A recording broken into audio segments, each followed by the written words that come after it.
Union public service commission 2021 के mains examination paper को हम लोग देख रहे हैं। जनरल स्टडी पेपर 4 का यह क्वेश्चन पेपर है, इथिक्स।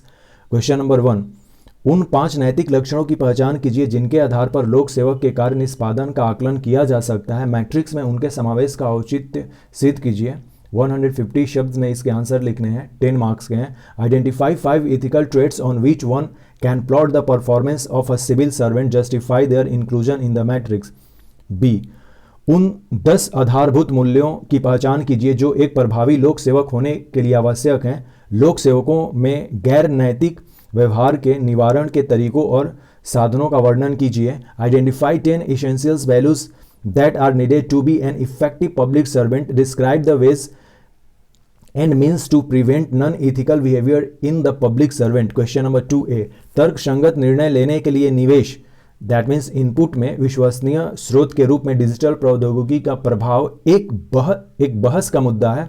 उपयुक्त उदाहरण के साथ आलोचनात्मक मूल्यांकन कीजिए। Impact of digital technology on reliable source of input और input for rational decision making is a debatable issue. Critically evaluate with suitable example.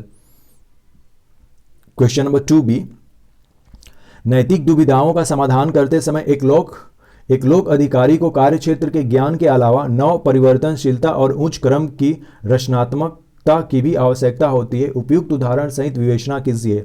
Besides domain knowledge of public officials needs innovativeness and creativity of a high order as well while resolving ethical dilemmas. Discuss with suitable example. Question number 3, निम्नलिखित में से प्रत्येक उद्धरण का आपके विचार से क्या अभिप्राय है? What does each of the following quotations means to you? A, प्रत्येक कार्य की सफलता से पहले उसे सैकड़ों कठिनाइयों से गुजरना पड़ता है। जो दृढ़ निश्चयी हैं वे ही देर सबेर प्रकाश को देख पाएंगे। स्वामी विवेकानंद। 12 जनवरी को स्वामी विवेकानंद का जन्मदिन भी है और वो युवा दिवस के रूप में हम सेलिब्रेट करते हैं हम भारत के लोग। Every work has got to pass through hundreds of difficulties before succeeding. Those that preserves will see the light sooner or later. Swami Vivekananda. B, हम बाहरी दुनिया में तब तक शांति प्राप्त नहीं कर सकते जब तक कि हम अपने भीतर शांति प्राप्त नहीं कर लेते। Dalai Lama. We can never obtain peace in the outer world until and unless we obtain peace within ourselves. Dalai Lama. सी, परस्पर निर्भरता के बिना जीवन का कोई अर्थ नहीं है। हमें एक दूसरे की जरूरत है और जितनी हम जल्दी इसे सीख लें यह हम सब के लिए उतना ही अच्छा है। Erikson. Life does not make any sense without interdependence. We need each other and the sooner we learn that it is better for all us all. Erikson. Question number 4A, अभिवृत्ति एक महत्वपूर्ण घटक है जो मानव के विकास में निवेश का काम करता है। ऐसी उपयुक्त अभिवृत्ति का विकास कैसे करें जो एक लोक सेवक के लिए आवश्यक है? Attitude is an important component that goes an input in the development of human being. How to build a suitable attitude needs for a public servant? B, उस नैतिकता अथवा नैतिक आदर्श जिसको आप अंगीकार करते हैं से समझौता किए बिना क्या भावनात्मक बुद्धि अंतर आत्मा के संकट की स्थिति से उबरने में सहायता करती है? आलोचनात्मक परीक्षण कीजिए। In case of crisis of conscience, does emotional intelligence help to overcome the same without compromising the ethical or moral stand that you are likely to follow? Critically examine. Question number 5A, शरणार्थियों को उस देश में वापस नहीं लौटाया जाना चाहिए जहां उन्हें उत्पीड़न अथवा मानवाधिकारों के उल्लंघन का सामना करना पड़ेगा। खुले समाज और लोकतांत्रिक होने का दावा करने वाले किसी राष्ट्र के द्वारा नैतिक आयाम के उल्लंघन के संदर्भ में इस कथन का परीक्षण कीजिए। Refugees should not be turned back to the countries where they would face persecutions or human right violations. Examine the statement with reference to ethical dimension being violated by the nation claiming to be democratic with open society. B, क्या सफल लोक सेवक बनने के लिए निष्पक्ष और गैर पक्षपाती होना अनिवार्य गुण माना जाना चाहिए। दृष्टांत सहित चर्चा कीजिए। Should impartial and being non partitions be considered as indispensable qualities to make a successful civil servant? Discuss with illustrations. Question number 6A, न्यायपालिका सहित सार्वजनिक सेवा के हर क्षेत्र में निष्पादन, जवाबदेही और नैतिक आचरण सुनिश्चित करने के लिए एक स्वतंत्र और सशक्त सामाजिक अंकेक्षण तंत्र परम आवश्यक है। सविस्तार समझाइए। An independent and empowered social audit mechanism is an absolute must in every sphere of public service, including judiciary, to ensure performance, accountability and ethical conduct. Elaborate. B. सत्यनिष्ठा ऐसा मूल्य है जो मनुष्य को सशक्त बनाता है। उपयुक्त दृष्टांत सहित औचित्य सिद्ध कीजिए। Integrity is a value that empowers the human being. Justify with suitable illustration. Now section B, जो केस स्टडी होते हैं। क्वेश्चन नंबर 7 जो है, सुनील एक युवा लोक सेवक है तथा सक्षम, ईमानदारी, समर्पण तथा मुश्किल और दुर्वह कामों के लिए अथक प्रयास हेतु उसकी प्रतिष्ठा है। उसकी प्रोफाइल को देखते हुए उसके अधिकारियों ने उसे एक बहुत ही चुनौतीपूर्ण और संवेदनशील कार्यभार को संभालने के लिए चुना था। उसे अवैध बालू खनन के लिए कुख्यात आदिवासी बहुल जिले में तैनात किया गया। नदी पट्टी से अनियंत्रित रूप से बालू उत्खनन करके, जब हम इसको पढ़ेंगे तो बस यही है कि मान लीजिए कि ये एक लोक सेवक है, एसडीएम या डीएम है ये, तो ये किसी एरिया में है जो आदिवासी बहुल है, वहाँ पर नदी बहती है, वहाँ पर से बालू खनन को देखना है कि अवैध खनन नहीं ना हो रहा। अब इन सारी चीज़ों को करते हुए हमें कुछ क्वेश्चंस का आंसर देना है 250 शब्दों में। ये तीनों क्वेश्चंस के आंसर जो होने चाहिए वो 250 शब्दों में होने चाहिए।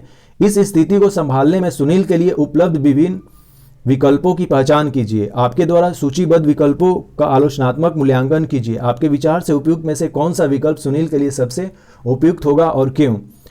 इस तरह से ये इंग्लिश है, आप पॉज करके पढ़ सकते हैं। ये केस स्टडी वाला क्वेश्चन है। क्वेश्चन नंबर 8, आप एक मध्यवर्गीय शहर में डिग्री कॉलेज के उप प्राचार्य हैं।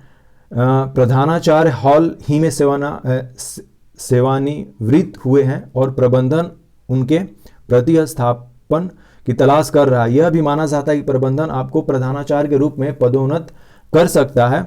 इस बीच वार्षिक परीक्षा के दौरान विश्वविद्यालय से आए उड़न दस्ते ने 2 छात्रों को अनुचित तरीकों का उपयोग करते हुए रंगे हाथों पकड़ लिया है।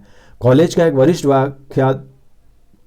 व्याख्याता यानी कि जो लेक्चरर हैं, व्यक्तिगत रूप से इन छात्रों को इस कार्य में मदद कर रहा था। आप एक मध्यवर्गीय शहर में डिग्री कॉलेज के उप प्रधानाचार्य हैं, मतलब प्रधानाचार्य नहीं है, उनसे नीचे वाले पोस्ट पर हैं, और आपके कॉलेज में 2 छात्रों को उड़न दस्तों ने पकड़ लिया है चीटिंग करते हुए। अब बस इन्हीं सारी चीज़ों पे ये क्वेश्चंस घूमेंगे कि इस मामले से संबंधित नैतिक मुद्दों पर चर्चा कीजिए। उप प्रधानाचार्य के रूप में आपके पास उपलब्ध विकल्पों का आलोचनात्मक रूप से परीक्षण कीजिए। आप कौन सा विकल्प अपनाएंगे और क्यों। इवन स्टूडेंट चीटिंग कर रहे थे और उनको चीटिंग प्रोफेसर कोई और जो लेक्चरर थे वो करा रहे थे। तो इन सारी चीज़ों को करते हुए हमें इस क्वेश्चंस को आंसर करना था। क्वेश्चन नंबर 9 जो है, किसी राज्य विशेष की राजधानी में यातायात की भीड़ को कम करने के लिए एक एलिवेटेड कॉरिडोर का निर्माण किया जा रहा है। आपकी पेशेवर क्षमता और अनुभव के आधार पर आपको इस प्रतिष्ठित परियोजना के परियोजना प्रबंधक के रूप में चुना गया है। अगले 2 वर्षों में परियोजना को पूरा करने की समय सीमा 30 जून 2021 है, क्योंकि इसका उद्घाटन मुख्यमंत्री द्वारा जुलाई 2021 के दूसरे सप्ताह में चुनाव की घोषणा से पहले होना है। निरीक्षण दल द्वारा औचित्य निरीक्षण करते समय संभवतः खराब सामग्री के इस्तेमाल पाए जाना छोटी दरार देखी गई है। हाँ, मतलब कि सिंपल सी बात है, जो परियोजना है, मान लीजिए कि वो एलिवेटेड कॉरिडोर है, उसमें घटिया माल यूज हो रहा था, इवन दरार भी देखी गई है। अब आपको अपना पक्ष रखना है। दी गई शर्तों के तहत परियोजना प्रबंधक के रूप में आपके पास कौन से विकल्प उपलब्ध होंगे। इन सारे जो 4 क्वेश्चंस हैं इनको 250 शब्दों में हमें निपटा देना है। क्वेश्चन नंबर 10, कोरोना वायरस रोग जो महामारी तेजी से विभिन्न देशों में फैली है। 8 मई 2020 तक भारत में कोरोना के 56,342 पॉजिटिव मामले सामने आए थे। भारत को जिसकी संख्या 1.35 बिलियन से अधिक है, जनसंख्या में कोरोना वायरस के संचरण को नियंत्रित करने में कठिनाई आई थी। इस प्रकोप से निपटने के लिए कई रणनीतियां आवश्यक हो गई थी।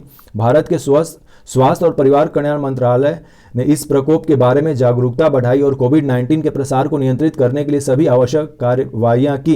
भारत सरकार ने वायरस के संचरण को कम करने के लिए पूरे देश में 55 दिनों का लॉकडाउन लागू किया। स्कूल, कॉलेज, शिक्षण संस्थान सब ऑनलाइन मेडिकल हो रहे। तो भारत इस तरह संकट पर अचानक हुए मामले। तो आप ऐसे समय में एक सार्वजनिक अस्पताल में प्रशासक हैं, कोरोना वायरस में आप प्रशासक हैं, तो आप क्या क्या करेंगे वहां पे? ये 2 क्वेश्चन है, हमें आंसर दे देना है। क्वेश्चन नंबर 11, भारत में स्थिति एक प्रतिष्ठित खाद्य उत्पादन कंपनी ने अंतर्राष्ट्रीय बाजार के लिए एक खाद्य उत्पादन विकसित किया और आवश्यक अनुमोदन प्राप्त करने के लिए उसका निर्यात शुरू किया।